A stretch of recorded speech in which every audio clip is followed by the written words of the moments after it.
Welcome into Overtime, presented by McDonald's. Dewey, Dailey, along with John Bruce for today's show, episode 33 of Overtime. We're working our way towards 40 now. A little bit of a shorter week last week, as most of the pretty much all of Friday, but not quite all of Saturday. I know some teams still played, but a large majority of some of the games we were looking forward to on Saturday, like North Adams and Webster, I don't think they played. That was supposed to be on Saturday. Some of those games got snowed out with the weather we had, so not as much to talk about, but we do have a little bit to talk about from what happened. Three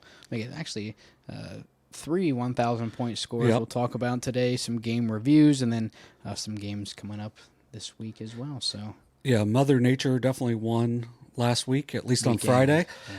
Yeah. Some games got pushed to Saturday, which we'll talk about one of those coming up. But really, overall, if you're with me, like maybe the games we streamed weren't fantastic, but if I went and covered a game, it was a good game. Out of the three games I went to, 6 points was the biggest difference in the three, and all came down to the wire. So it was. What was the third game? Piketon, Hillsborough. When Piketon shot 70% from the field, like absolutely lights out, and then Saturday they come back and score 39 against McLean. So you just never know, especially on the road in Southeast Ohio. But one of the things that I've really enjoyed most, probably about the podcast helps a little bit, but I like seeing people when we go out to these games, and if they like what we do or they don't like what we do whatever. But we appreciate it when knowing that people do watch. Because we put a lot of time and work into this, and 7 o'clock at night. Yeah, and you put in the most work. So it's like it's got 8 a.m. class tomorrow or 9. It's 9, but it's in Columbus, so yeah. So, and as someone who drove from Chillicothe to Wright State for 4 years, I understand. How far is that? About an hour. Hour and 5, depends on if I left from the house or from work. Typically I left from work, which meant I was a little more awake, but then I was ready for nap time after my first class. So yeah, we not as much to talk about this week, so maybe a little shorter episode, but we are definitely still going to highlight some games and then preview a good number of games as well. Yep. So obviously, we'll always start with the boys, then come with the girls second. And as always, go to the description down below. Check out the timestamps. Everything we talk about will be there. If you see something you like, just skip right to it, so you don't have to sit through the whole episode wondering, what we're going to talk about. It's all right there, sort of like a menu for you. So we'll start off with our standout performances. We have 2 on the boys' side. Both reaching milestone point. I guess both reaching milestones for points. First, we'll go to Colgrove. Owen Johnson, only a junior for the Hornets, reaches 1,000 points for them. Hasn't been maybe the most ideal season for them record-wise. They're 3-10. They play in the OVC, which we've sort of. I think it's safe to say that's probably one of the tougher conferences, maybe the toughest conference in our coverage area. But for Johnson, he's averaging 26 points per game, 7.5 rebounds, 3 steals, and 2 blocks. So I would say he's definitely the bright spot for the Hornets this season. And if he stays at Colgrove, will be next year too, as he is just a junior. Now, it's going to be, now that they're 3-10, 1-5 in the OVC, it's going to be a tough week for them this week. As Tuesday, they have South Point. Friday, they have Ironton. And Saturday, they have Chesapeake. I believe that is the first time they have Chesapeake. Is the scheduling, I'm not sure if there was a canceled game in there, but like the game with South Point on Tuesday, that'll be their second one with South Point. Same thing for Ironton, who I would guess the Saturday game is the one from last week. Yeah, because they haven't played Chesapeake yet, but they're playing these other OVC teams twice, because their second meeting with Chesapeake is, I think I said February 13th. It was like their last game of the season. So we'll see what they do. They're 3-10, almost through. Obviously, Chesapeake, the only team they haven't played yet in the league. The only team they've beaten is Rock Hill. So, we'll see. And they took Ironton to, was it overtime? Double overtime the first time around. So, we'll see what they do with them the second time this week. So. Well, and you mentioned they haven't played since January 13th, which was a 47-42 win over a really good Notre Dame team, one of the top D4 teams in our area. So, obviously, shout out to Johnson for just having an outstanding season. I know they got off to a long losing streak to start the year, but then they beat Raceland, Kentucky, who's a solid team. And then you mentioned Rock Hill was the other win. So I think they're a team right now. If you look at the Max Preps RPI rankings, which I know some people are going to really love, they are currently 24th in Division III. And I will go ahead and say there's going to be some of those teams. I think that would put them with playing like the 8th or 9th team, depending on how many total teams there are in the first round. But I would say those teams don't really want to play a team with a player at the caliber of Owen Johnson, and just to have a chance to even get out of the sectionals. So they're a well coached team. It's a tough place to play. Obviously, with that Ironton result, we'll see how they do on Friday at Ironton. But we always want to give a shout out to any players that we can that obviously are outstanding players that we don't get to see very often, as it's not close to us normally, and we don't get a whole lot of results from down there. So I will say Cold Grove, I think, is one of the few OVC teams that doesn't upload Yeah. stuff. But like for Johnson, I pulled his stats straight from his Twitter, so like that stuff. Yeah, and I makes think it was a lot on the easier. huddle. It was like Yeah, off the that's huddle what it thing. was. Yeah. So, and those are, done by a third party. So that means that's much more legit than a parent. So, yeah. So it's a really tough conference. You said probably one of the tougher conferences, but like when I looked at I'll go back to the Max Reps RPI. They have opponents' win percentage as something in there. In Division II, there's only one school that has an opponent win percentage over 56% this year, and it's Gaia Academy, who's in the OVC, whose opponent win percentage is 633. So that's so much higher than the next one down. Yeah. It just shows like how good their schedule's been. So they're another team like, we haven't really talked about them much, but in Division II, that's going to be a team you probably don't want to play because they're going to be prepared after playing tough teams all throughout the year. No, like it seems like it's sort of a broken record at this point how often we talk about how like deep Division IIIs, and especially this year with only 3 teams getting out of the district, it's going to make for some really exciting. Or what I say, is it 2 or 3? 2. 2, boys. 2 for boys, 3 for girls. So only 2 teams are getting out of the district, and I mean we've talked how absolutely loaded it is, and I think it's really going to make for some, what would maybe be blowouts in the sectional and maybe even district final. I mean, I'm assuming there's going to be sectional semifinals for some of these games. Like, we could have some fun sectional semifinals because a team like Cold Grove being that low of a seed, probably going to have them. And, I mean, we even talked about how Zane Trace, who, right now is winning the SVC, they're 0-6 out of the league. They're like,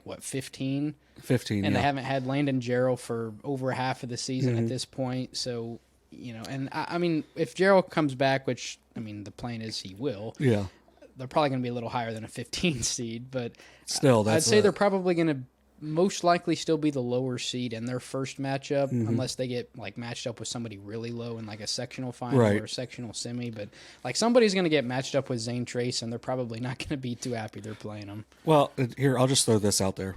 We've really talked about how good South Point is.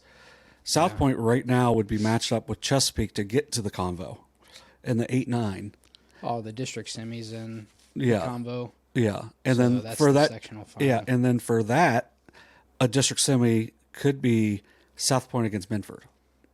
Yeah, like that's what I'm saying. Like have fun with that, and that's if all the higher seeds even make it. Like sectional finals this year in Division III are not. It's not like a warm-up game or like a get-right game. Because, sometimes there's a little bit of like maybe a week gap in between like the end of the regular season. It's sort of like a tune-up round. Yeah. And I don't think it's going to be like – now some teams obviously will have it because there's going to be I can't think of one. But there are going to be some D3 teams that aren't, as good as Cold Grove is for being 3-10. And it won't be as tough. But like whoever gets Cold Grove, it's not going to be the – Cold Grove isn't your typical 3-10 team. I don't think they're built that way. I don't think most 3-10 teams have a guy averaging 26 points a game. So, yeah, that's not a fun matchup for anybody. So, definitely gonna be interested to follow them. Maybe not this week because this week's gonna be really tough. But hey, I mean, this could be one or two. Yeah, I was gonna say this could be one of the times that, and a win over any of those teams would really shake up the. Because I mean, South Point and Ironton.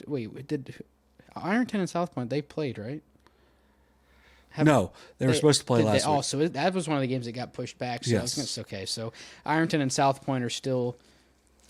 Did South Point lose? South Point lost to Fairland, didn't they? No, Ironton and South Point did play.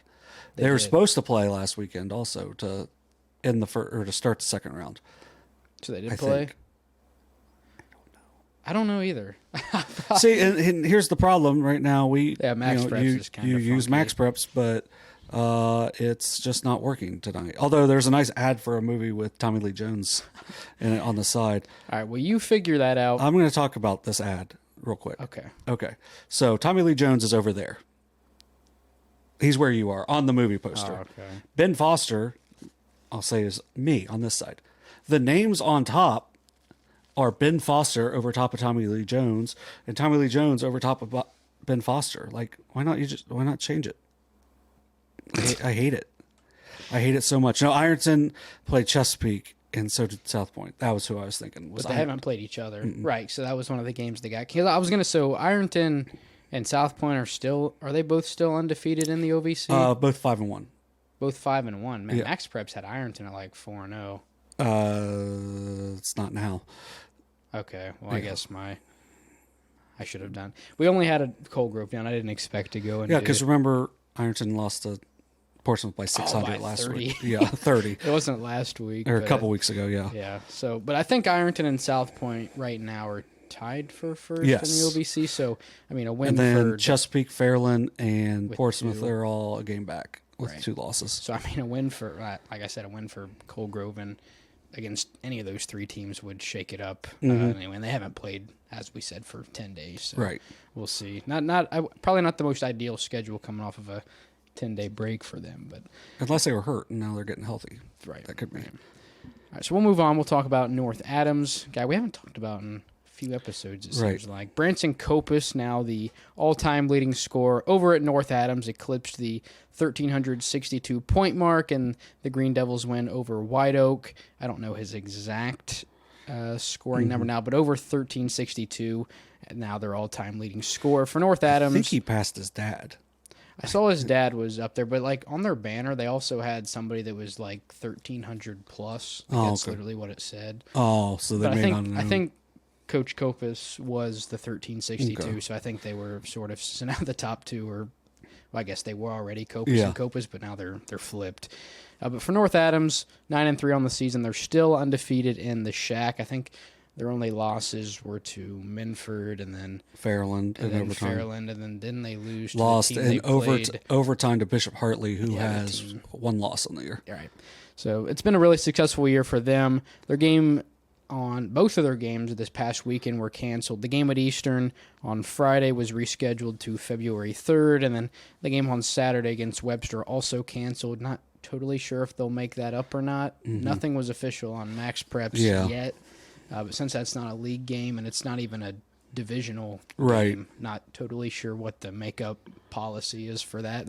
And it would suck if they don't play, because I think that would be a pretty fun game to watch too. But like, we are kind of winding down the season, and North Adams has only played 12 games, so they've got a lot of games coming up, so that they may not have room on the schedule to find a easy spot to put that in. Right, because they already had to stick the Eastern game February 3rd, so...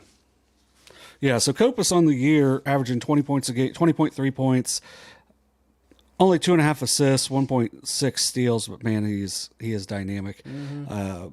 34 made threes on the year, 35% from 3, and when he gets to the hoop, he's just so hard to guard. And he didn't shoot the ball super well to start the year, but has really turned it on over the last few weeks, and maybe getting through, breaking that record, maybe that'll change some stuff for him. Over his last 3 games, he went 4 for 8, 3 for 7, and 3 for 6 from 3. So just under 50% from 3 in his last 3.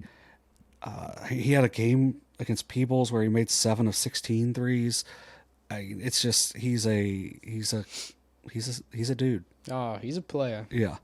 And for North Adams, they're at Fairfield on Friday. We'll be down there for that one, a little Friday night action for us. We'll talk about that game coming up here in a little bit. And then they also have Portsmouth on Saturday, so pretty strong way to finish the week for the Green Devils. So We'll talk some standout team performances going back to Fairfield. Both of these games you were at, but we'll start with Fairfield and Eastern Brown. Fairfield's streak in the regular season almost comes to an end, but they survive another day. 56-50 over a really good Eastern Brown team in overtime.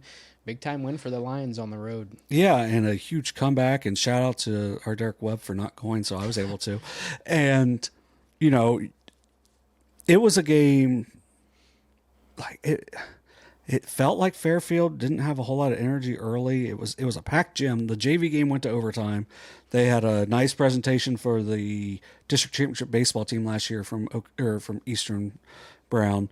And, you know, so maybe just some of the extra stuff going on. Fairfield didn't have much energy, but Cade Walkup hits back-to-back threes to start the game, and that immediately should have woke them up, because at that point they knew they were in for a dogfight, and it was a dogfight all the way to the very end of the game. And they were down by 9 with less than a minute left. Trey House hits a 3. They get a timeout. They get a steal. Or no, not a steal yet. They force, Eastern splits a pair of free throws, so back up to a 7-point lead. They get a steal, or they get a basket from Larkin Friend. Then they get a steal, a missed shot, but, gosh, I can't think of my going right offhand right now. No, I'm going to have to. Gabe Fouch. Gabe Fouch gets a putback, cuts it to 3. They force another turnover, call timeout, and like where I was sitting was like literally from me to Dewey away from the bench, and I could hear Coach Williams say, who wants to shoot the ball? I'm doing everything to not look in there because I want to see what's going to happen. And he told me afterwards that Fouch was the first person to raise his hand. So they set up a play for a 3, kind of gets blown up, but Friend drives and help comes in, so he kicks it out. One more pass to the corner to Fouch. He gets fouled on the 3 with less than 8 seconds left, a 36-game regular season winning streak. Fouch sinks all 3 free throws, and like maybe the last one might have touched a little rim, but they were so pure. Forces overtime. And what did the last shot in regulation look like for Eastern? Eastern did not get a last shot off. They didn't get a They shot turned off. it over. Did Fairfield get a shot off? Got a last shot, but it was a really deep, really contested 3 from Fouch. They did a really good job of taking Friend away, and so where Friend wasn't able to get it, hit Fouch, and it was hard for him to get a good look. I thought it was actually sort of online. It was just a little short, yeah. And so also the other part of that was Logan McIntosh had fouled out with like 4 minutes left in the game. So they're doing it without one of their better players. They start overtime. Cade Miller gets fouled on a rebound, makes 1 of 2 free throws, which was their first lead of the game with 3:37 left in overtime. Friend had a couple big baskets in overtime, then fouled out. So they were actually up 4 with 33 seconds left when he fouled out. Eastern made 1 of 2 free throws. They still got to hold on, and they're able to hold on to get a 56-50 win over Eastern Brown. And I think it was Stephen Forsha from the Highland County Press. Some of the pictures he had, he was sitting next to me. He got some of the celebration pictures, and you could just see the emotion on the Fairfield face on how hard they fought back to force the overtime and to keep their winning streak alive. And one thing, Coach Williams very animated on the sideline, being able to be that close. Man, he's a really good teacher of the game. Just listening to him, throughout the game, he's using his intensity throughout to try to get them going. But in the huddles, it's just breaking down everything, like where you need to be and whatnot, and constantly giving belief to those kids. And it's really fun to be there. And the crazy part about that is those are 2 really good coaches. One, Coach Buechler's well over 400 wins, and Coach Williams is less than 40 career games and has only lost 1 of them. So 2 really good coaches, and it would be cool if they played a second time, but being different divisions, different sides of the shack. It will only be one time, but I look forward to getting down and seeing Fairfield once again in person, and hopefully you all get a good chance to see him as well. Well, what is the streak up to now? 36? Is that what you said? It was 37 after that game. Then they beat Southeastern on Saturday, so it's 38. Yeah. And did they play anybody before the game on Friday? They do play on.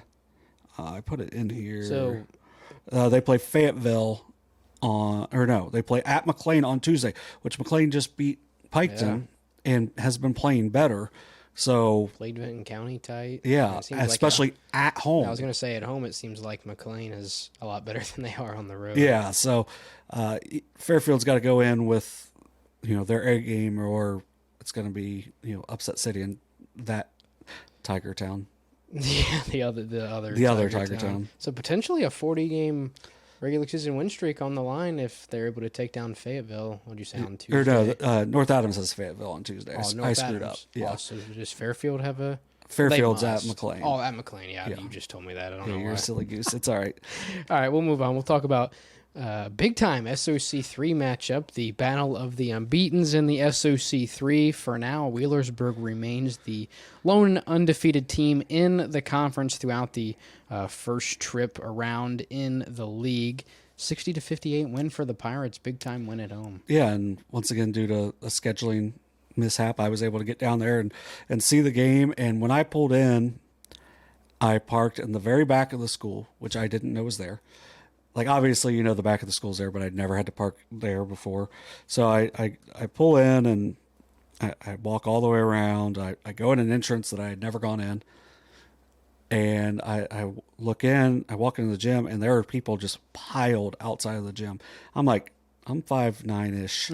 Like, I ain't going to see. Like, I can't see. Like, I do have to be baseline. So I was able to sit baseline on it, but I was able to get through, saw the end of the JV game, which had a crazy ending also.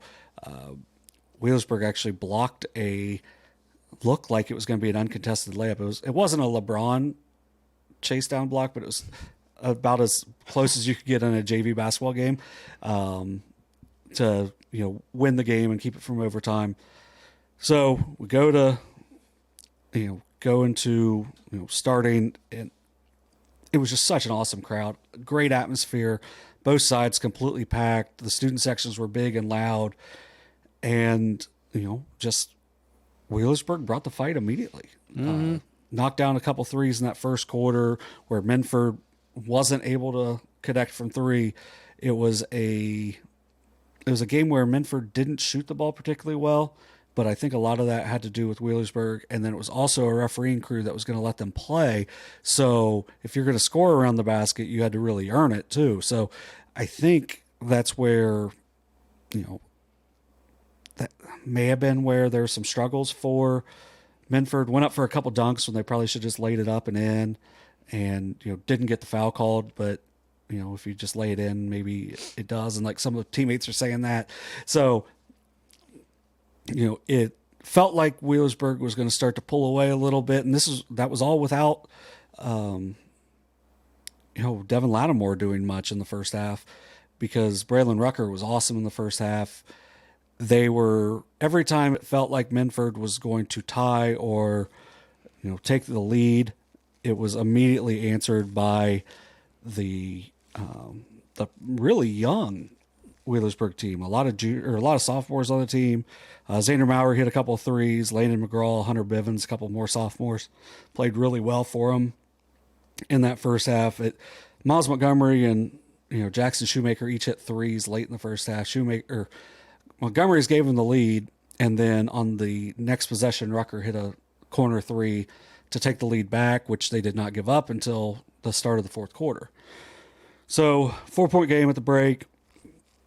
Second half, it felt like, Bennett Kaiser was starting to get going a little bit. Troy Rhodes was really getting going for Minford, but every time they would, it would be Rucker would hit a big shot on the other side.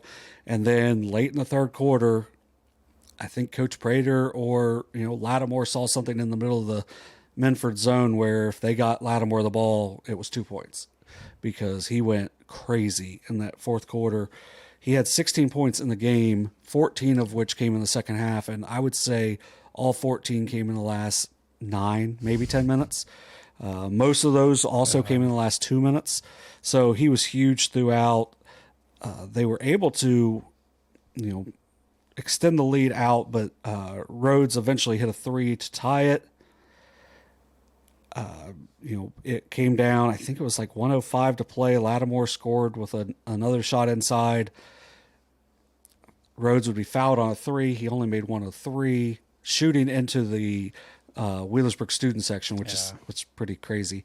I really like that gym setup down there. And, they were able to force a turnover, missed a couple shots off of it. Rucker went down, split a pair, and Wheelersburg did a really good job of not letting Montgomery get the ball with 5 seconds left. Pika got a shot up. Pika? I thought it was Kaiser that shot it. It was Pika on the last one. There was a lot of contact on it, but no call in that situation. And especially when it's not directly at the basket, it's probably not going to get the call on it. And Wheelersburg, stormed the court, able to hold on and get the win.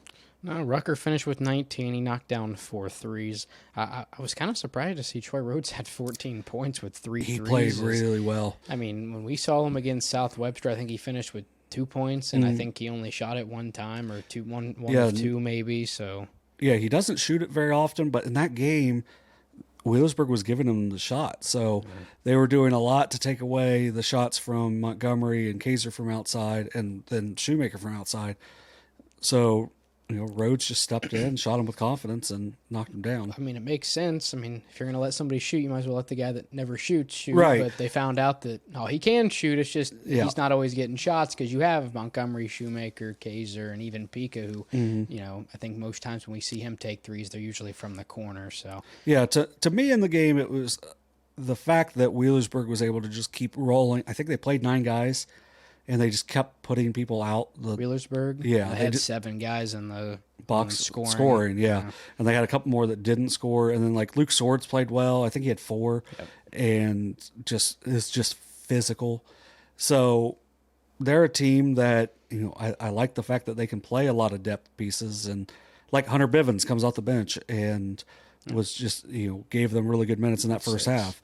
So it's a team that I think maybe people didn't expect because they're so sophomore heavy, but just really impressed with them, and that's why they're at the top of the SOC 3. Yeah, February 9th, I believe, is the rematch. We hope to be down there for that one. Yeah.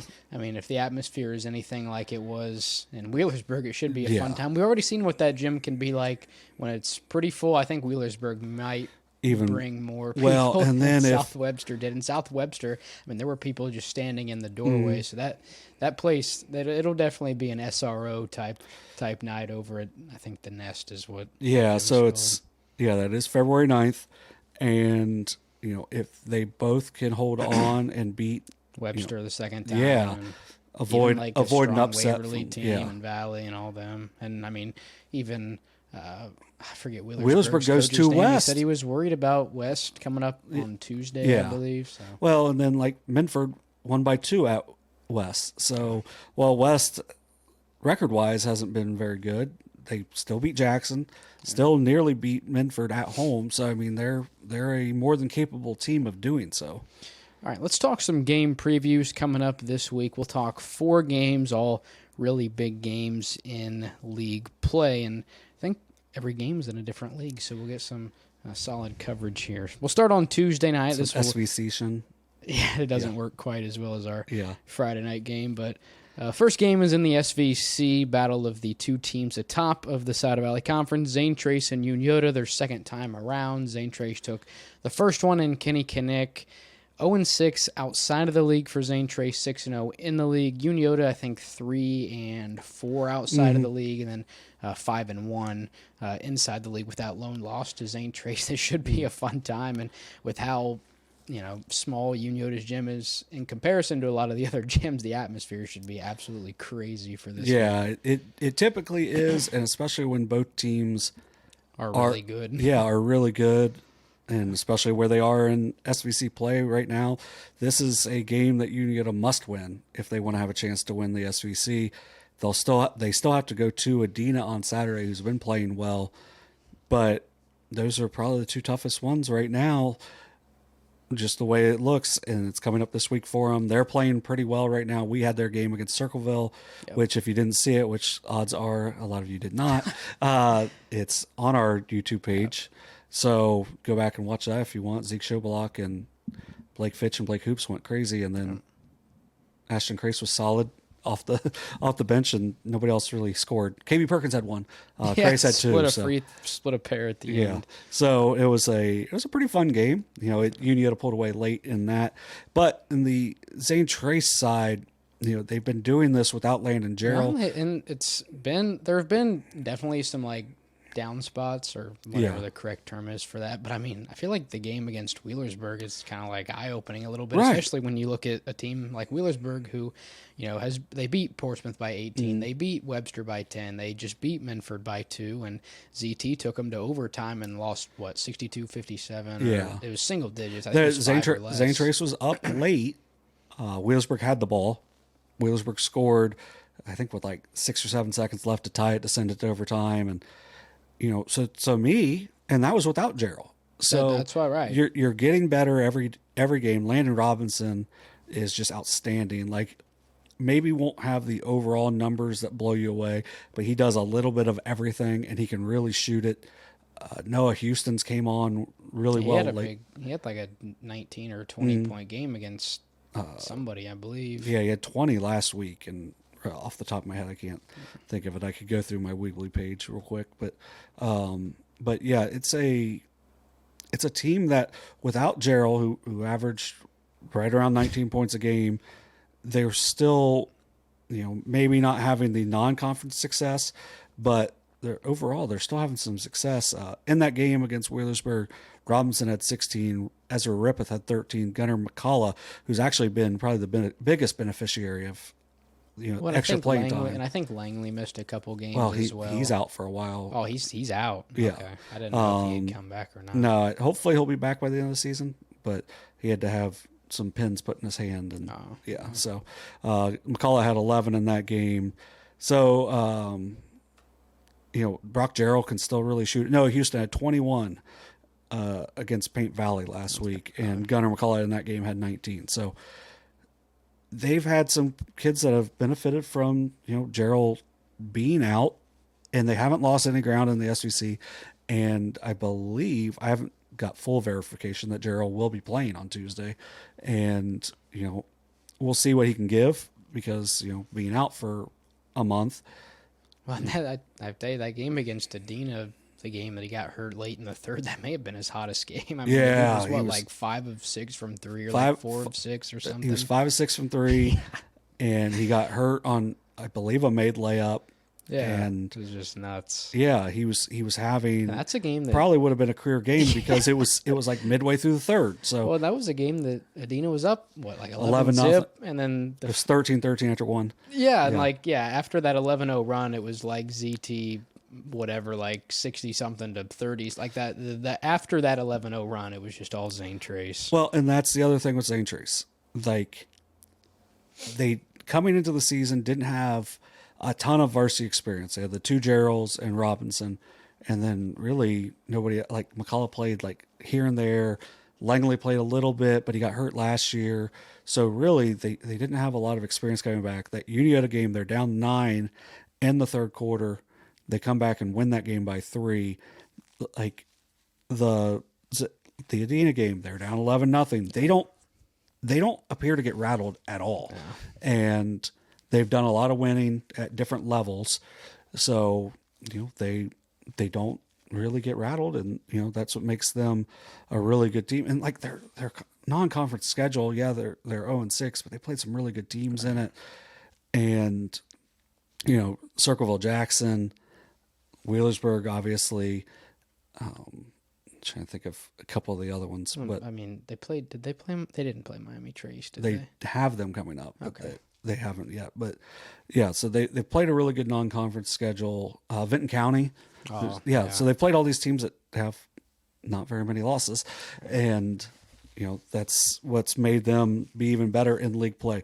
Now for Unioto, I mean, you mentioned it the other night how Zeke Schobelach, since the last game we had him, has improved his points per game by like It was it went from like 11-8 to 14-9 in about 2 weeks. Yeah, so he's been red hot, and one of the reasons he's been able to be red hot is because Blake Fitch has been too, and Blake Hoops has been coming on as of late. So you put those three scoring in double figures.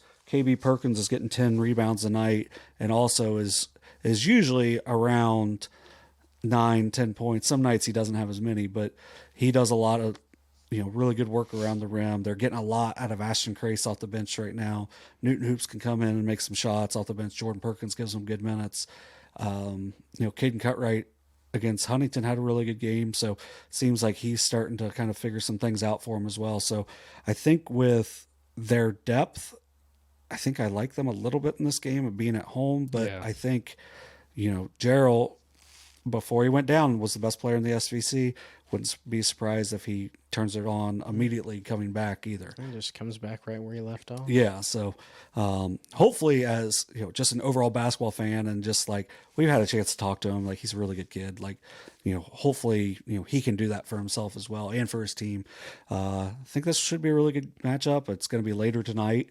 Make sure you follow along on Southern Ohio Sports Authority, presented by Ohio Health on YouTube. I know we're on Overtime, presented by McDonald's. Yeah.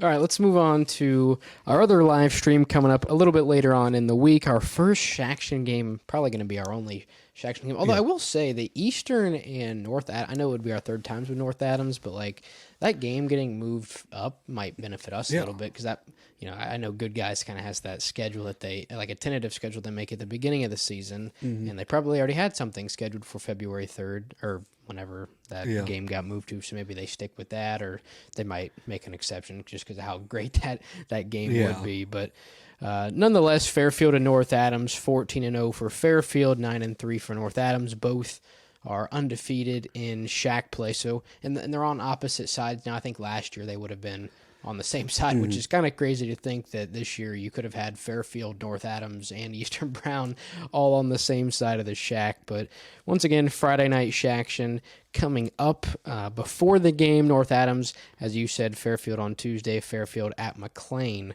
on Tuesday. But I'm excited. These smaller community teams really get behind their teams, and like, I haven't been to Fairfield's gym, but like North Adams had a pretty decently sized gym, and for that Minford game, I mean, it was packed. Now, I know Fairfield's gym, just from pictures I've seen, isn't quite as big as North Adams, which is all the more reason that, similar to the Unioto CT game, that atmosphere is going to be nuts. It's going to be hot and packed. It's not a very big gym, but it's a really cool gym. I like it a lot. It's actually really set up like Eastern Brown. I saw it had like the tunnel in between the two bleachers. I think it's a little smaller, but it's a good gym. Like, we're going to be squeezed in there, but I think it'll be worth it. I think this is going to be a good game. Yeah, that should be a really good game. Last year, I'll just throw this out there. Well, because obviously they played twice last year. Eastern Brown finished 7-16, and I will say a lot of it came because they had to play Fairfield, North Adams, and a good Lynchburg twice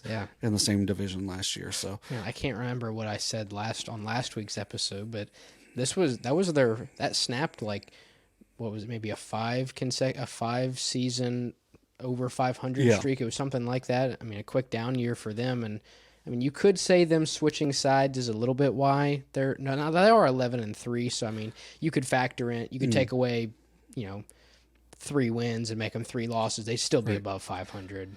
Yeah. So that Eastern team, like, I got to see them. They're huge. Yeah. They're big. They're good. They just, to me, the biggest thing is probably the point guard play, which is something that we'll highlight when we go into Friday's game, because Larkin Friend has been outstanding all season for the Lions, and for North like, this is such a good point guard matchup. Between Larkin Friend, like we mentioned Copas already, averaging 20 points a game. Larkin Friend 13. I just like going through his stats because I think they're funny. 13. It's crazier. Oh my gosh. What?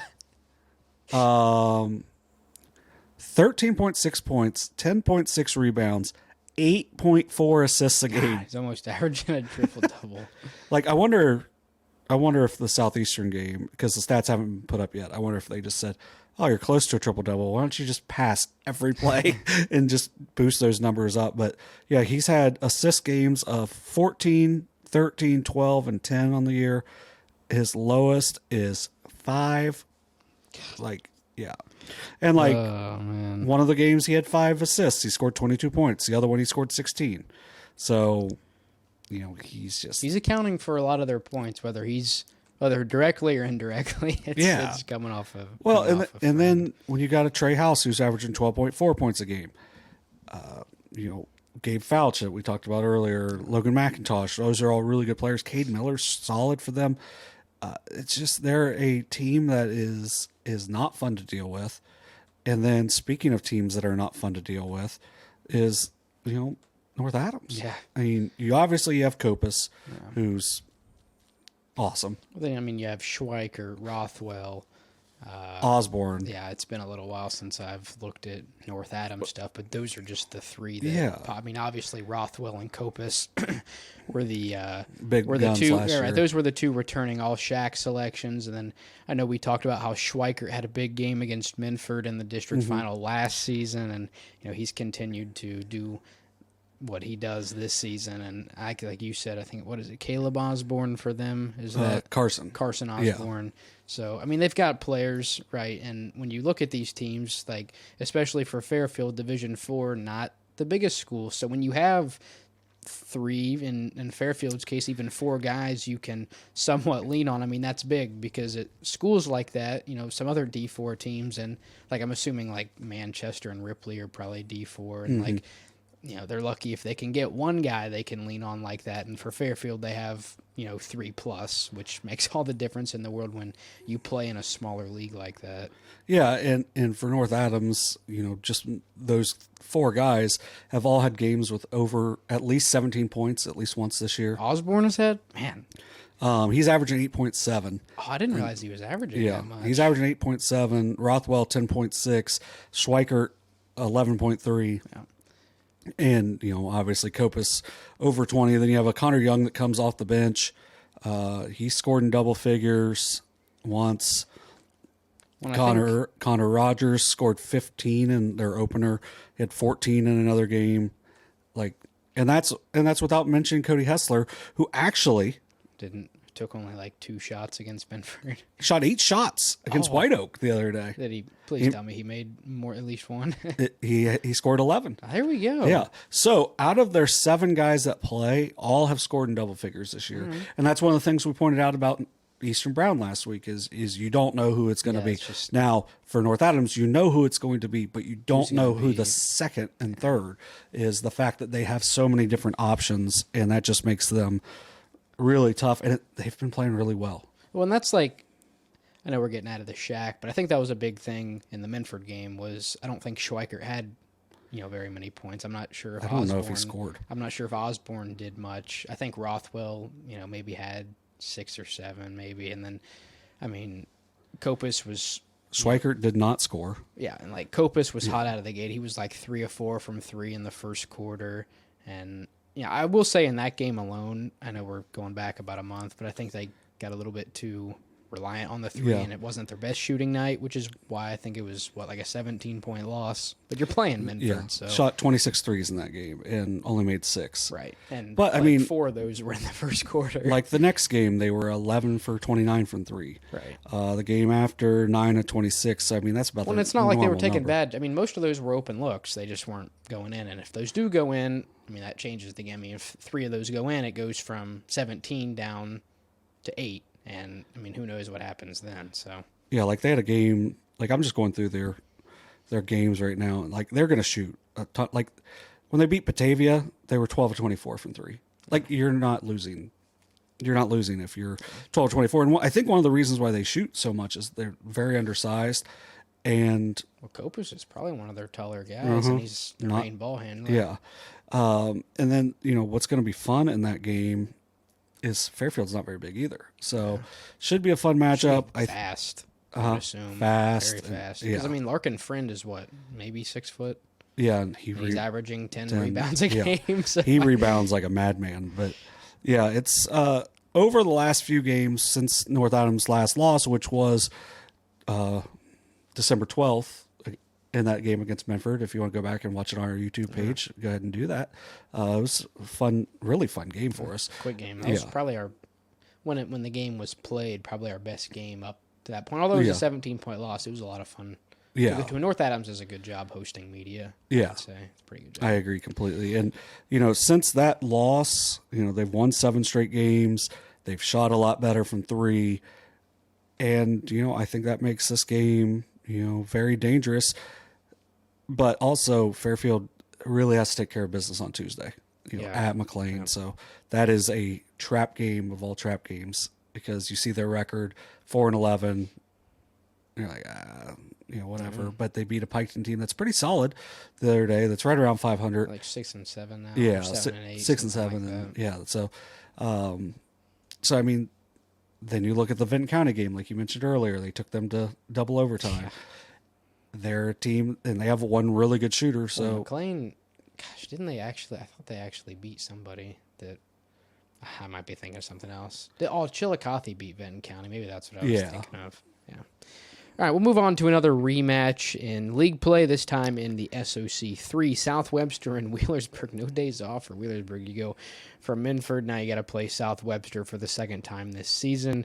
Wheelersburg 10-3, 4-0 in league play. The SOC 3 got a little bit of a later start in league play. When they didn't start until after the New Year. Some of these other teams, like I think the MSL, most of them have played like 9 league games, and you look to the SOC 3 and they're only halfway through. Well, and then I'll just throw out the SVC though. The SVC started the second week and they're 6 games in, and these guys are going to be playing their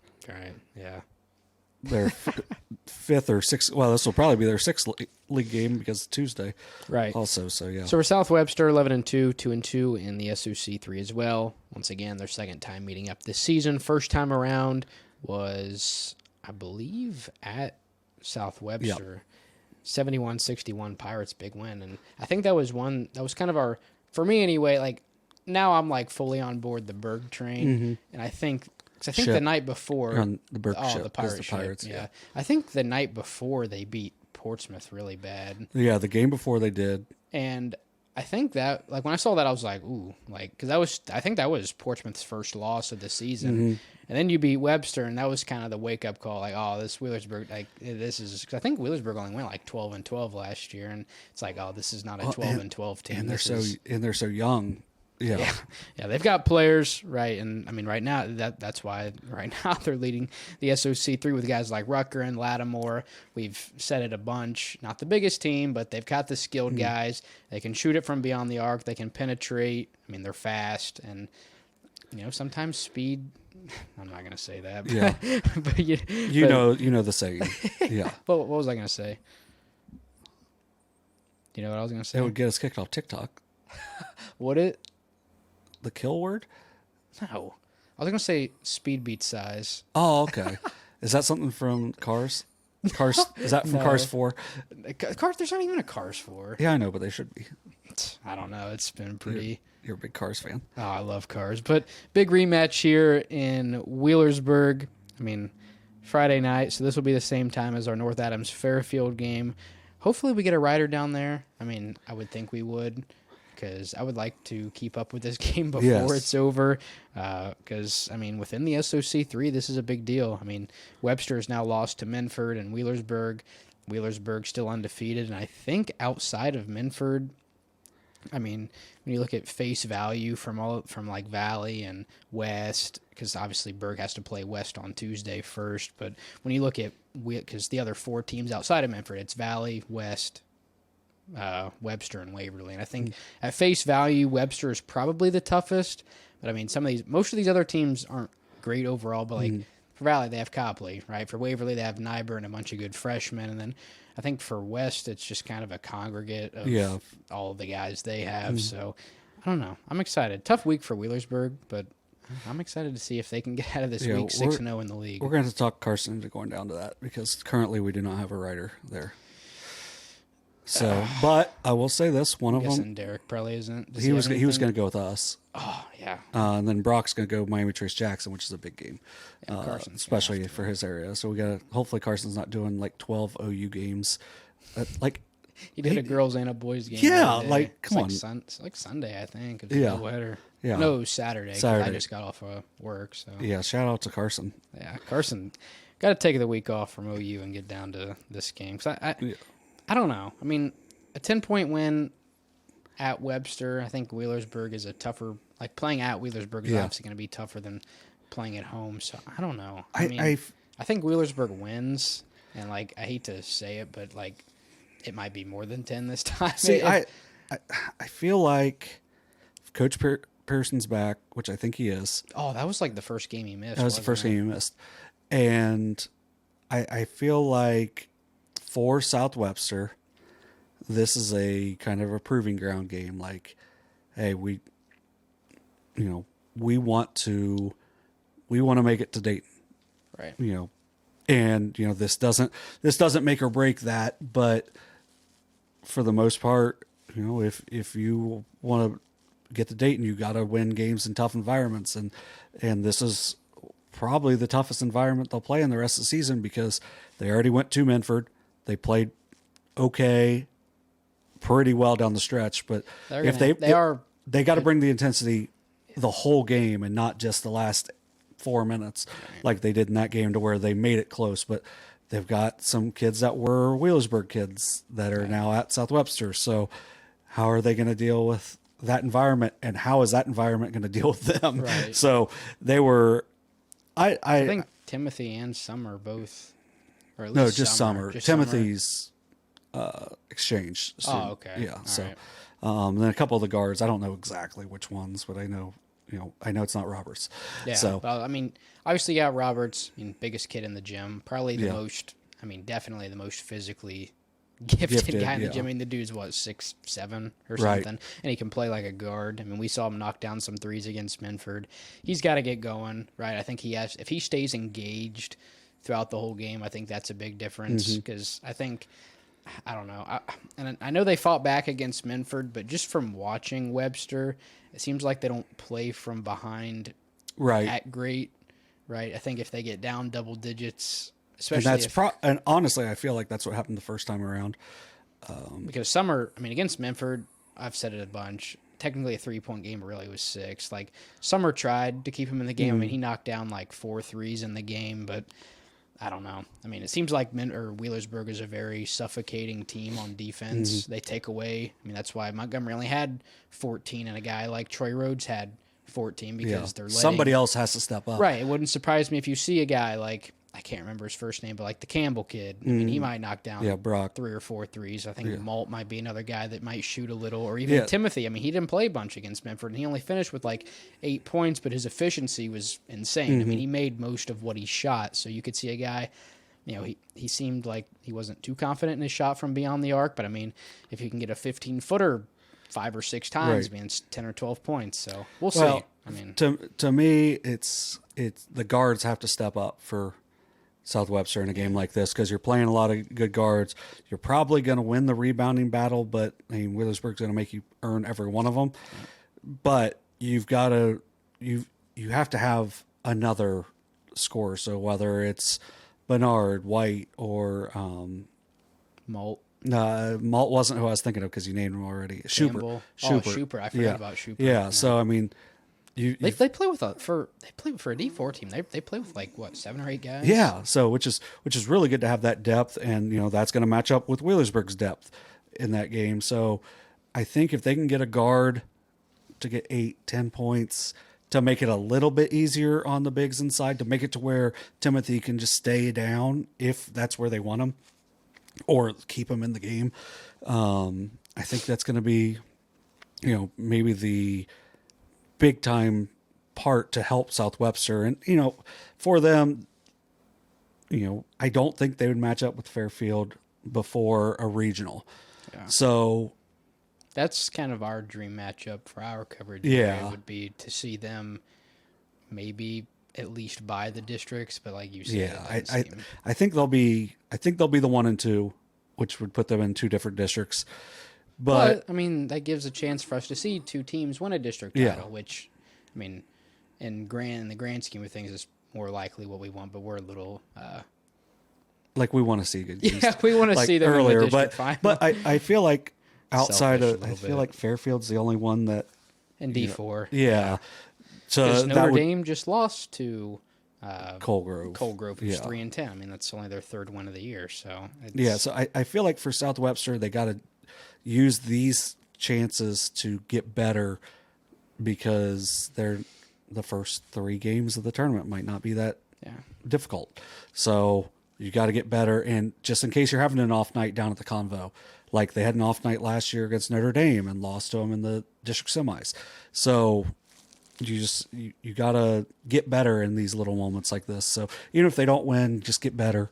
But for Wheelersburg, a win here, and you've got a really good chance to at least get a share of the SOC3 in a year that I think a lot of people are picking them finish 3rd or maybe 4th. That's what I was doing. That's what I was doing all year until, like I said, when they beat Webster the first time, I was like, oh man, I mean, this team's legit. And then they beat Minford at home, and as of now, the only undefeated team in the SOC3. Right. All right, let's move on to our final game preview. This one also on Friday. 3 big games on Friday coming up this week. This one down at South Point. They'll host the Panthers of Chesapeake in a big-time OVC matchup. Chesapeake 8-4. I think South Point around 8-4 as well, or 9-4. Something to that effect. I had it pulled up. Oh, no. I clicked on the wrong thing. Also 8-4. I thought they were 8-4 as well, and I think we said this was the first time they're playing this season, because the scheduling was a little weird. But Chesapeake's been, for me at least, one of the more surprising teams this year, especially in a conference as tough as the OVC. We haven't had a chance to see them in person. We really don't get a ton of updates from down there. But, I mean, just looking at Max Preps and looking at the results, I mean, they've beat some really strong teams. I think out of the league, I think they played North Adams. I think North Adams beat them, but I mean, North Adams has had a great year. They've only lost 3 games, but they lost a Megs team that's like 10-2. Yeah. So I mean, they've played a good non-league schedule. They beat Adina by 10 to start the year, and I think they're a well-coached team. Coach Ader, I think, is trying to hit the Southeast District blue blood as he goes around the area coaching wise, because he was at South Webster, then he was at Wheelersburg, now he's at Chesapeake.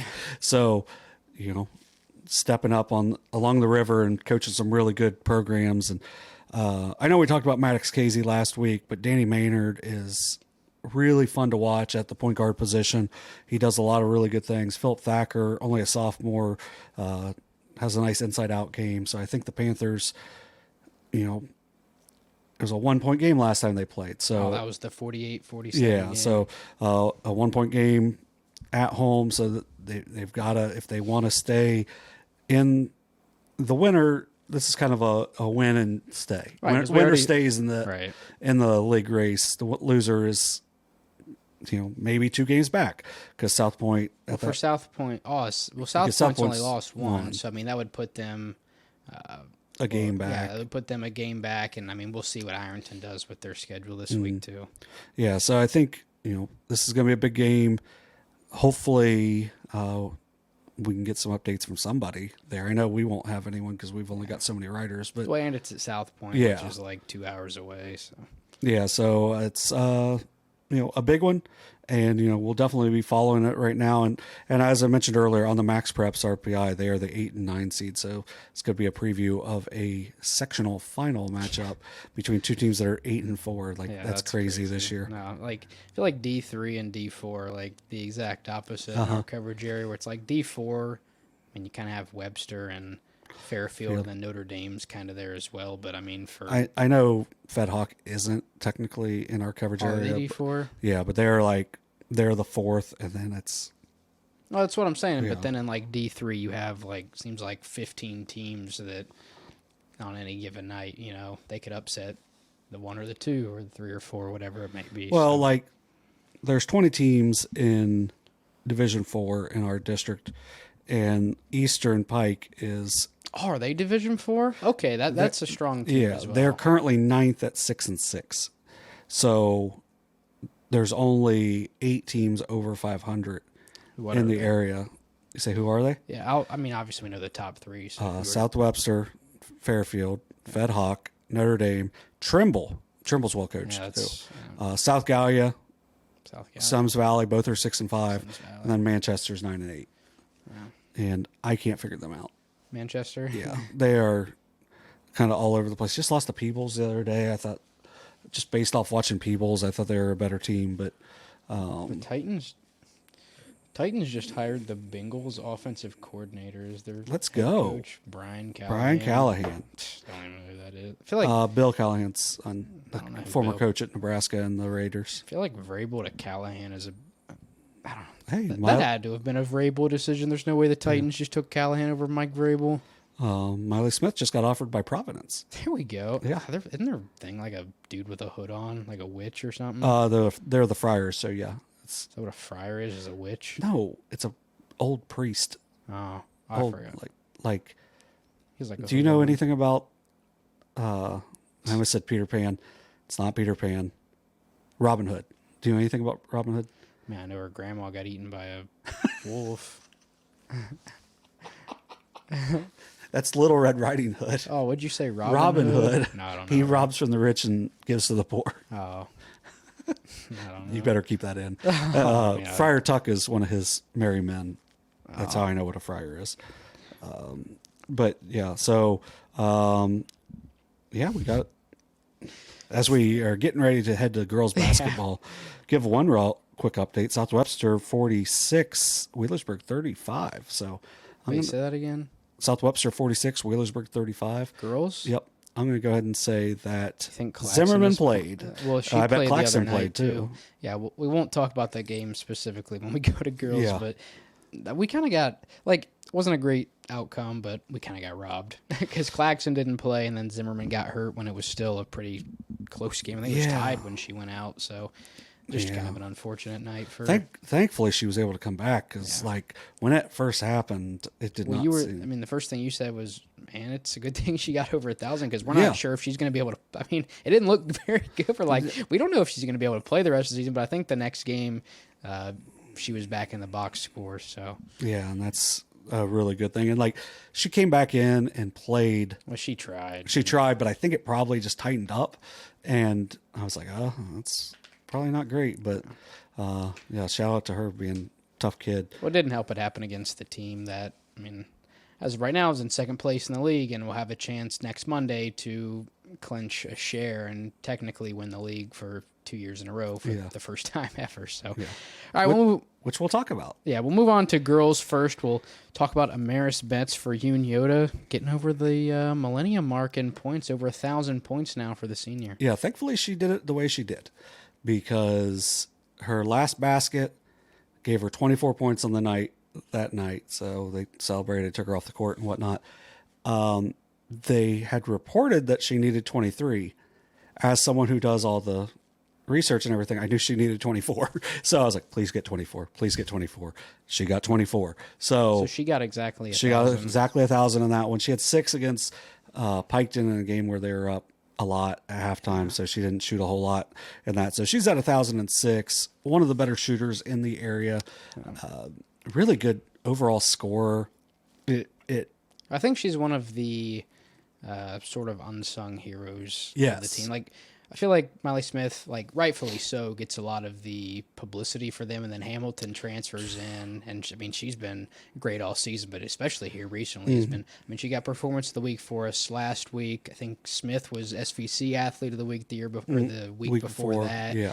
So I think she's just in terms of like publicity, sort of been playing third fiddle, Right. But like, I mean, what is she averaging on the year? Probably like 13, 14, yeah, 13 or 14 points. And like you said, one of the best shooters in our area. I mean, and for Unioto, like, in all honesty, I think her not getting as much publicity probably benefits them because everybody's going to be paying attention to everybody else. And then you have her that can shoot from just about any realistic spot on the court and do it with efficiency.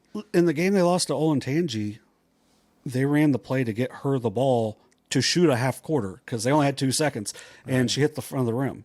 So, I mean, like, everything she has is, like, online. It may be off distance-wise, but, man, she's got just a really good eye. Left-handed, which people still have a really hard time with. Yeah, it's a little different. So, yeah, I think she was our leading scorer as a sophomore. She may have been behind Avery Miller that year, but, she can really score it. Then Smith comes. She ends up being the second option last year. Now she's the third option, but it hasn't really been a big drop off. Well, she's not a third option, right? I mean, she's a first option player. She just happens to play on, probably one of the best SVs, probably a top, I don't know the whole history of the SVC, but like safely a top 8, 9, 10 team in league history. Good job. So what? Not going like top 3. Yeah, because there's been 3 state championship teams, I figured there had been some in like the whatever, like 70s and on, so I didn't want to get too far. But like safely a top 10 team in league history, so you're obviously going to have some players where if Betts was, I mean, like you said, a sophomore, and she's probably the best player on the team, right? So if she played, let's say she was a freshman, I don't know, if she was in my class, she would have been the best player on the team probably every single year. So it's just who she's playing with. Right. And, I think she'll probably finish second all time in made threes at the school, which features someone who played big minutes in the national championship game for Old Dominion, like when she went to college, and Aubrey Eblin. So, I mean, they've had some really good shooters throughout the years. And for her to get to 1,000 is, says a lot about what she's done and what she's done to change her game a little bit. Because early she was just a shooter, but now she can get to the basket. Yeah. She also plays really good help side defense. She averages 4 steals a game. So, I mean, they create a lot of havoc, but she also can do a lot of it. And then she also was averaging right around 3 assists a game as well this year. So she's done a lot to change her game. I know she's had some different schools looking at her, and wherever she ends up going and playing next year is going to be very happy with what they get from her, as they are now, I believe, 15-2 on the year. Right. The 2 losses, obviously, to the number 1 team in Division One, and Olentangy. And then also losing to, what was it, Huber Heights? And that Huber Heights was like their second game of the season. Second game of the year. And that was, mixing in with Hamilton a little bit. And you've also, on this team, you've got Amelia Urg, who's got over 500 career rebounds, and she's going to go play at Marietta. And then you got, Magnolia Holbert, who's had to step into the starting lineup with Alexis Book being out currently, and has done a great job, as she does a really good job of distributing the ball, and then she can really knock down a shot if you need it. I think she's shooting like 86% from the free throw line. I thought you were going to say from the field. No. I was like, Jesus. Abby Marshall comes off the bench for him and averages just a couple points, couple rebounds, couple steals, but if she gets fouled, she goes to the line, she makes her shots. So, I mean, they're a team that not a ton of depth, but the players they have can all really play, and and that's going to make them dangerous in the tournament. And it's also going to make it, who's going to be the 1 seed? Because right now, it looks like it's a dead heat between Sheridan and Fairland, but Circleville is still kind of creeping in. It's pretty much the exact same crowd as we had a season ago. And you kind of expected that when you looked at the rosters and was like, oh, this is a bunch of sophomores and juniors and like freshmen for some of the cases. So it should be a fun time over at Southeastern. When, should be. We're getting through all the district finals this year. Definitely a fun time last year. So, right. And we'll see. Let's head down to P-Town, talk about a couple of Portsmouth's finest. We'll start with the Trojans. They're 13-2. Picked up a big win over Shaker Heights Laurel. I've never heard of that school. I know we were talking about it a little bit last week, but they win 46-38. I think that was the same night as the Unioto Circleville game, because I remember you saying Portsmouth beat this team. No, it was when Unioto played Olentangy. So we we did it early that day. So no, it was South Point or South Webster and West. That's when I saw that they had won, because we filmed early, and then we went down to the game, and I'm there. I'm like, oh, they beat them. So remember, like, I'll let you take most of it because this was kind of your thing last week. But it was like, man, their week this week is insane. I think you even said, like, man, I'm not sure if they're going to win either of these games. And then they split the pair, and I mean, big win for the Trojans, who are now 13-2. Yeah, so it's a really good win. Laurel, maybe not having the overall season that they were. 8-9. Yeah, 8-9. But Shania Hall is currently ranked number 1 in the state in the 2026 class, and she's one of the top. The sophomore class. Yeah, she's one of the top 5 recruits in the country.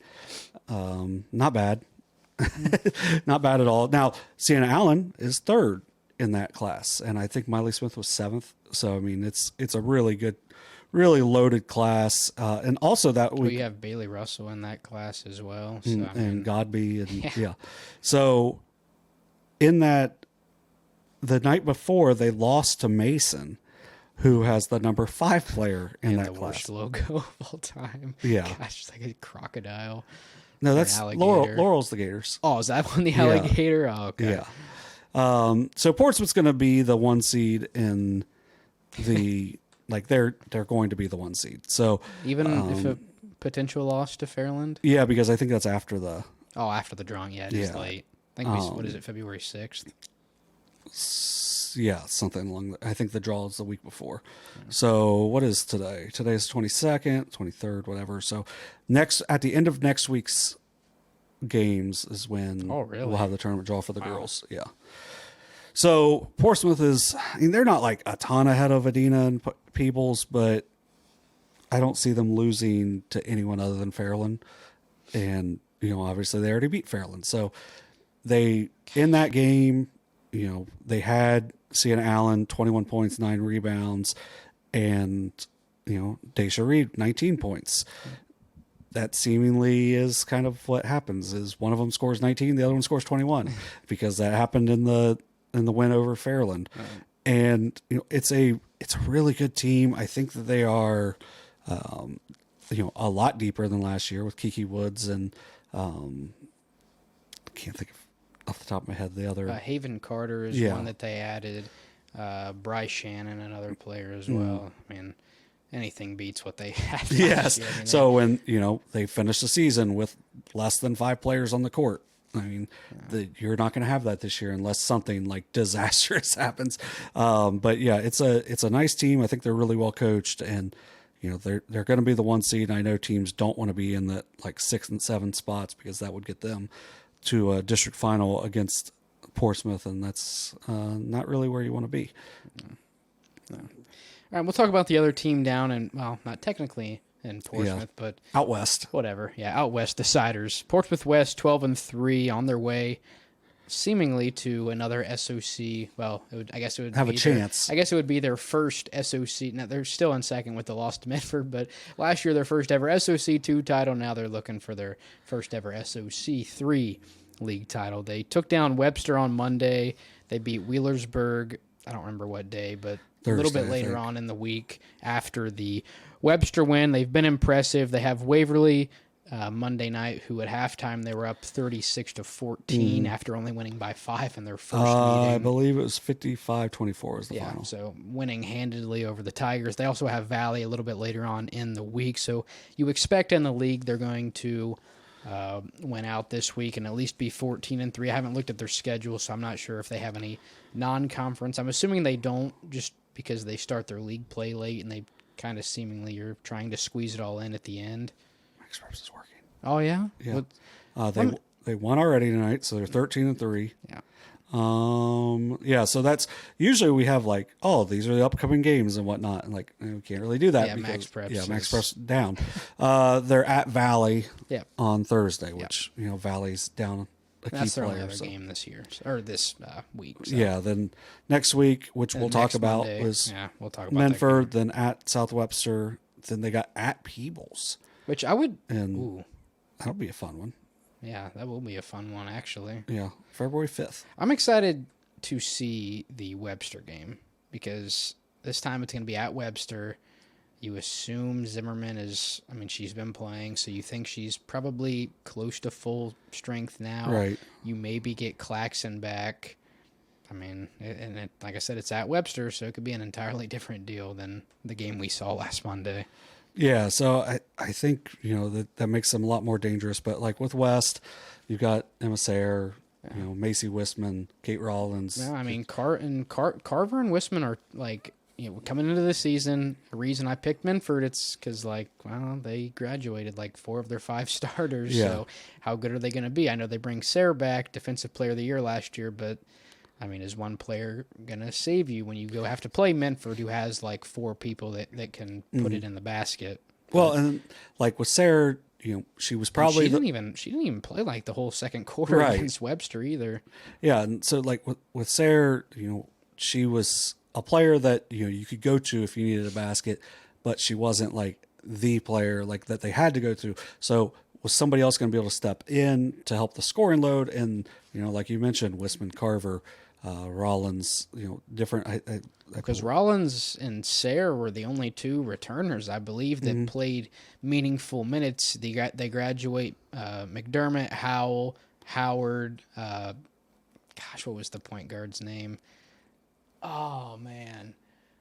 I think she was number 22. I can't remember her name now. Deaver. Oh, yeah, Lexi Deaver. Graduate her as well. So those are 4 roles you got to fill. Now, you don't replace both Howard and McDermott, but Wistman does as good of a job as one person can do. You bring Carver in as another guard who, like, surprisingly played a pretty good amount of the JV game. That was only 2 quarters, so she could have played both, and she still would have had all 6. But Emily Moore and Cameron Spriggs. Oh, Emily Moore. I forgot about Moore as well. Yeah. I don't even know if she was on the roster last year. Right. That's what I mean. Like, she's a 5'11" senior. Well, I remember she played softball because I think I interviewed her like after one of the district finals. But I mean, she had 20 rebounds in that game. Yeah, she was a monster.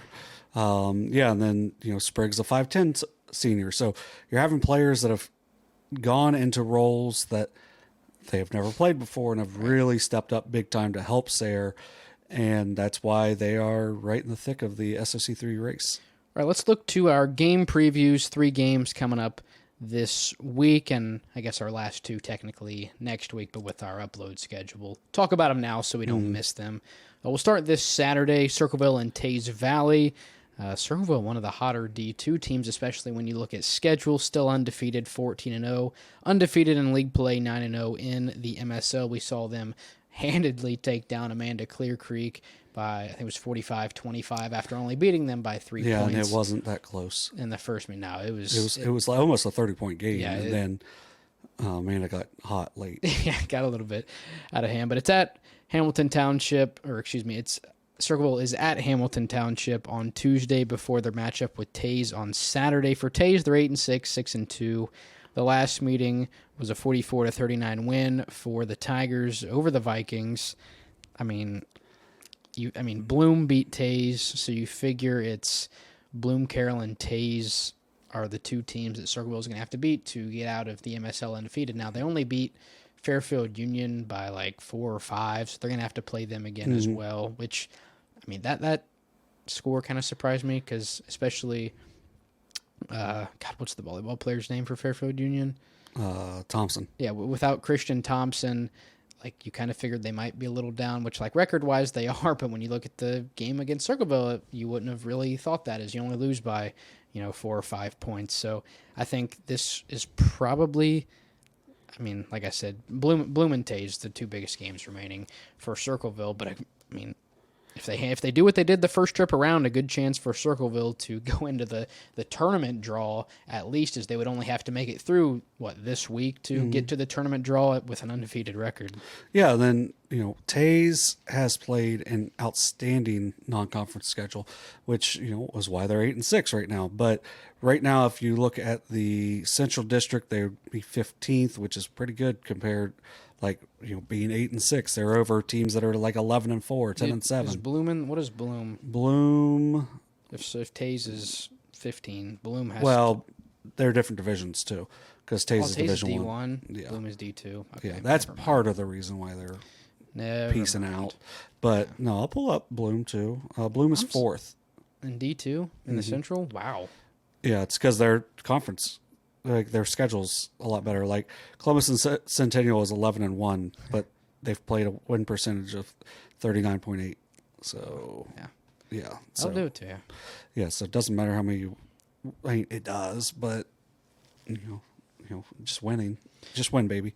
And really, this is the last time Circleville girls are going to play Teays for probably the foreseeable future. I mean, I would imagine they'll probably play them in the non-league sometimes. Like they could play in that Horizon. They could still. I mean, it's going to be the last time they play them twice in a season, obviously, but I don't know. I mean, they're still D1 and they're relatively close. It's just up the road in pretty much South Bloomfield, Asheville. Yeah. So, I mean, shout out Jacob Wise. Yes, the home. Yeah, the home of the voice of the Chillicothe Paints, and sometimes SOSA. Yeah. He hasn't done any games for us this year, but we need him back. Get a real pro. I think we'll get him for. He usually does a couple games for baseball to get warmed up for the Paints. He's really good, but no, I'm just saying, like he's good.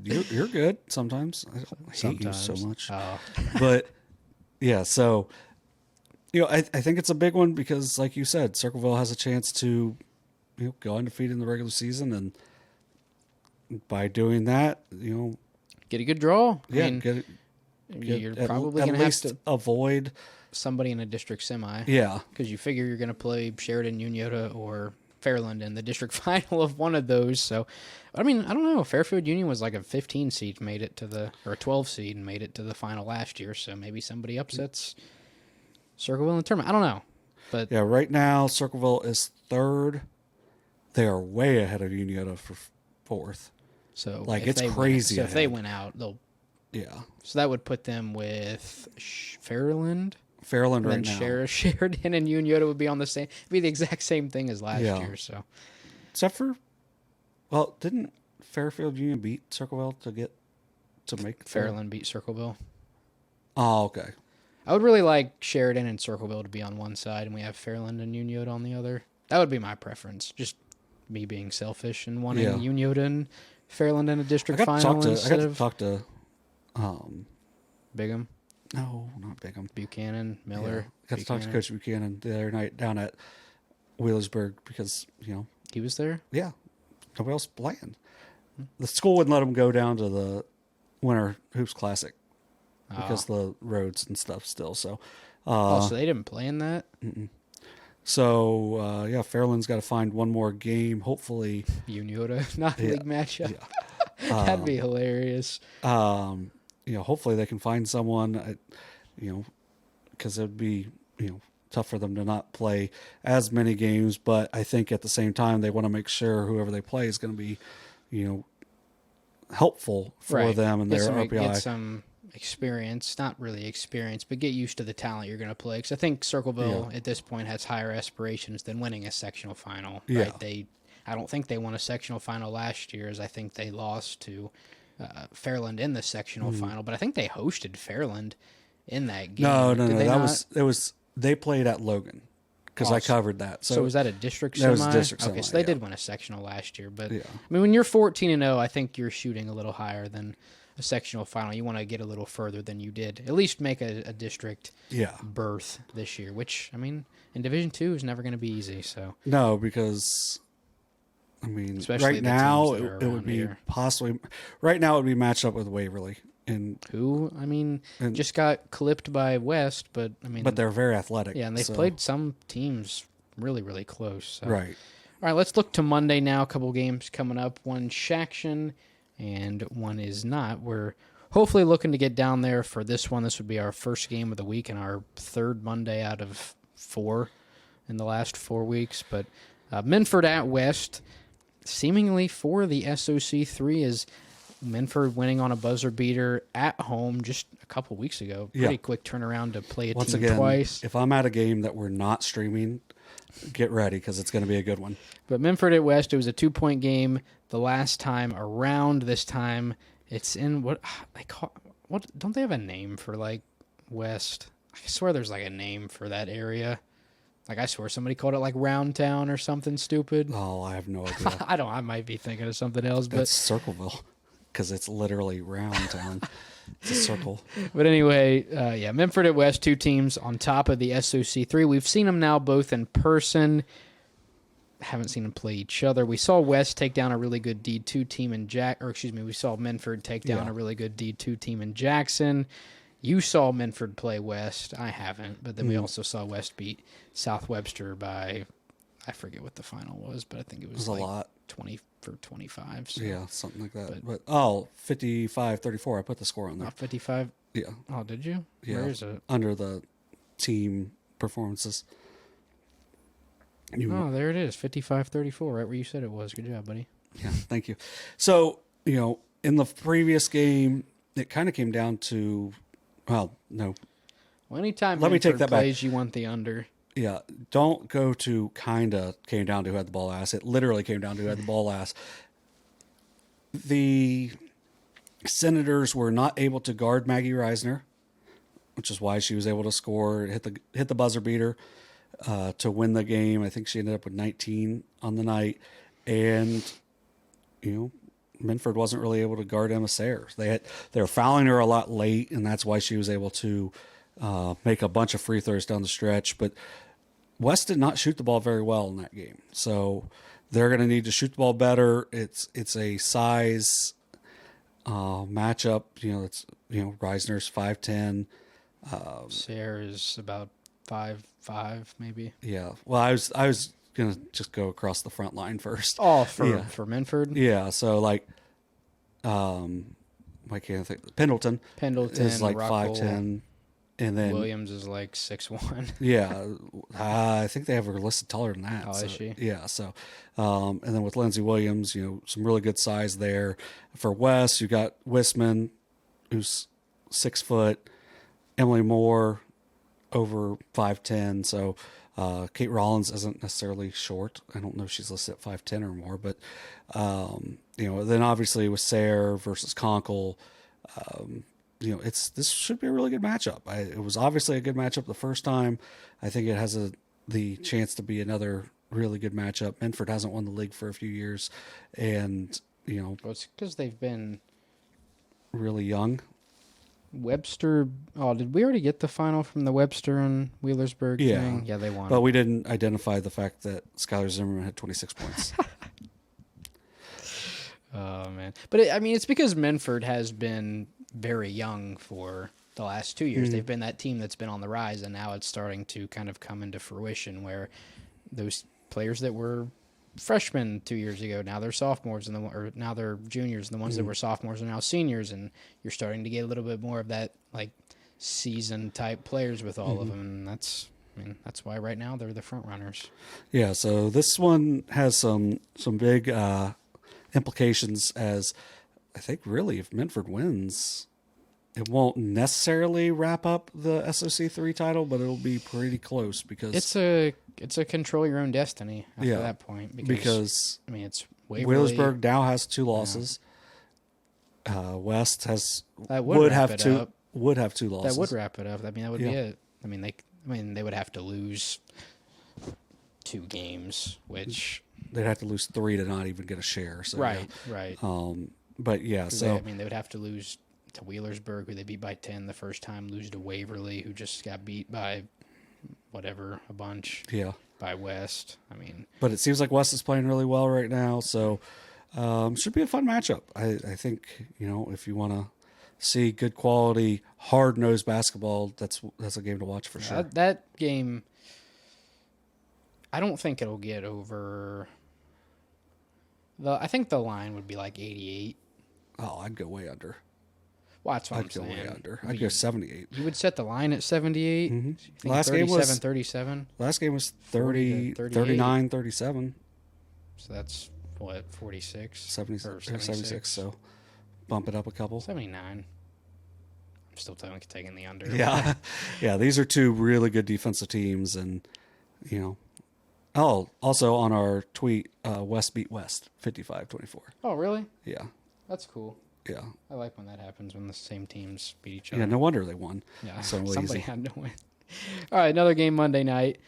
Big-time Shaction matchup. Hopefully on Good Guys. Hopefully. We'd like to see this one. I could check it as I have their schedule on my phone. But North Adams, this is girls. North Adams and Lynchburg for the second time this season.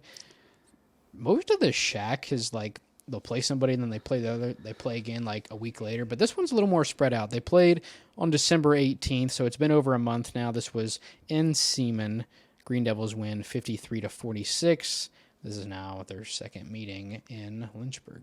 Yeah, and a win here for North Adams would clinch a share if they win this week, which would be against White Oak, which I think they were winning at the half from what I saw. But against White Oak, and then they have Fairfield at home.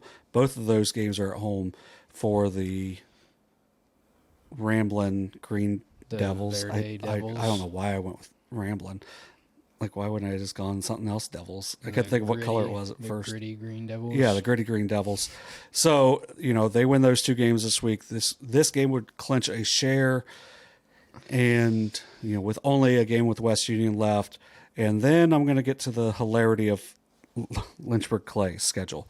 So if Lynchburg-Clay would win that game, it wouldn't clinch anything because they still would have 3 more league games left to play, including their last regular season game, which would be against Peebles, who they played their first regular season game against. Who has 2 losses. LeBron James. Yes. So Peebles, I think, is wanting a Lynchburg win because then they control their own destiny at that point. But, so a big game there. Macy Etienne scored her 1,000th point last week, and, we were going to talk about that. She's an outstanding player for them, 12 points a game. They also have Jade Massey, who scored her 1,000th point earlier in the season, 14.6 points a game, and then Addison West is leading their team with 16.4 points a game. I believe she'll close in on her 1,000th point sometime in the next 2 weeks. But 3 1,000-point scores in 1 year. That's nuts. Yeah, it would be, and this would be a huge win for Lynchburg to help them in their RPI case, as they're right on that verge of that 6th, 7th spot.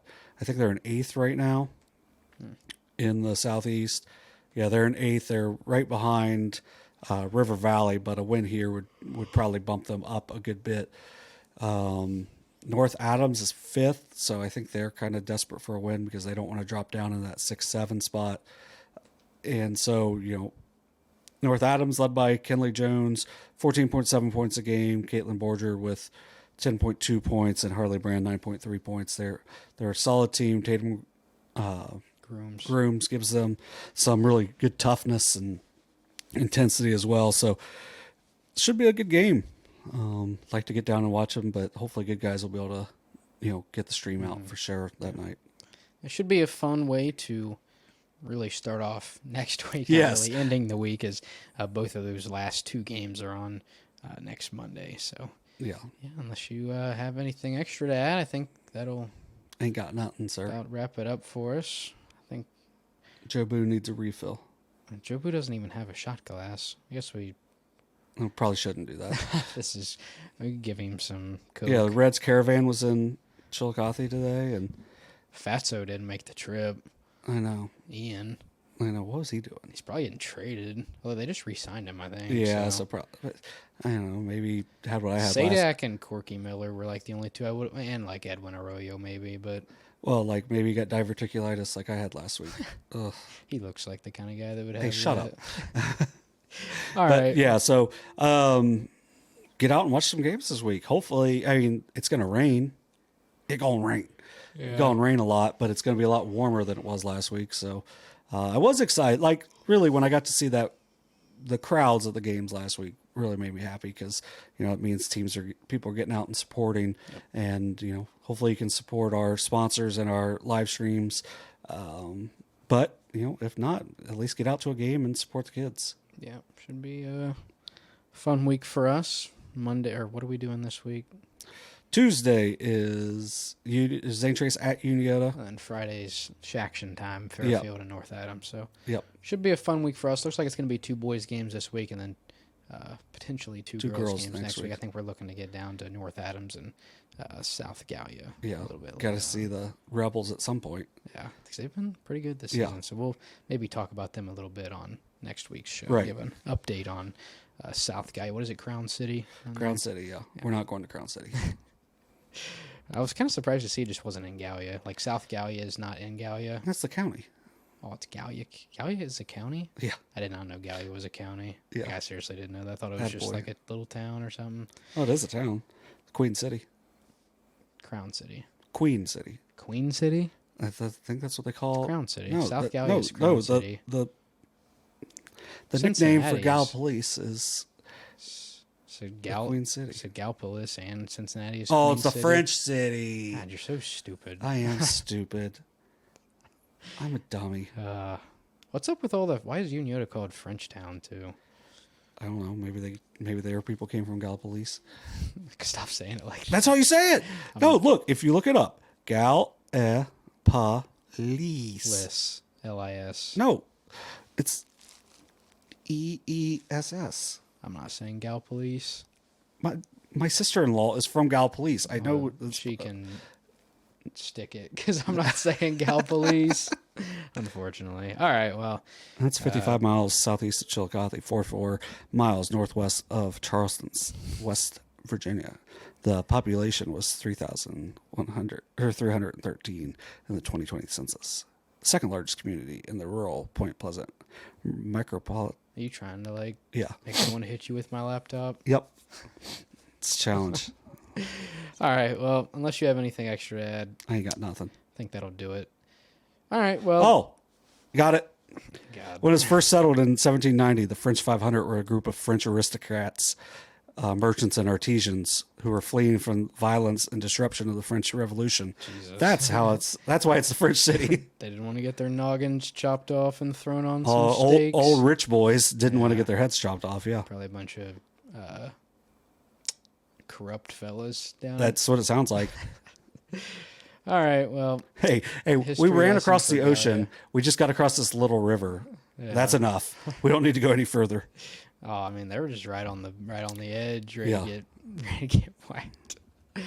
All right, well, nice little history lesson to round out episode 33 of the show. So, all right, we'll get out to some games this week. If you can't, check out our YouTube page. Tuesday and Friday, we'll have two big league games. St. Trace and Unioto on Tuesday, North Adams and Fairfield on Friday. So, should be a fun week for us. But for tonight, I guess it'll be this morning. Whenever you watch this. That'll do it for today's episode of SOSA Overtime, presented by McDonald's.